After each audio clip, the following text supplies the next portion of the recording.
இறைவன் பார்த்துட்டே இருக்கான். யார் ஒருத்தன் தட்டிக்கிட்டே இருக்கான், இந்த கதவை யார் தட்டிக்கிட்டே இருக்கான்? இறைவன் அந்த கதவை திறந்து பார்க்குறார். தம்பி என்னடா வேணும் உனக்கு?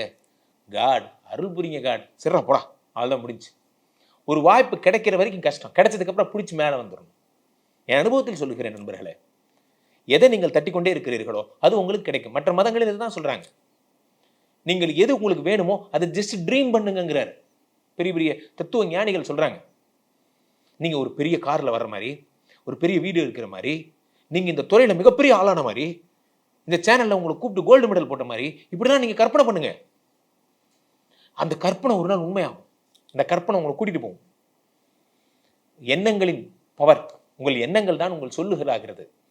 உங்கள் சொற்கள் தான் உங்கள் செயல்களாகிறது. உங்கள் செயல்கள் தான் உங்கள் வெற்றியை முடிவு செய்கிறது. தீய வார்த்தைகளை பேசாதீர்கள்.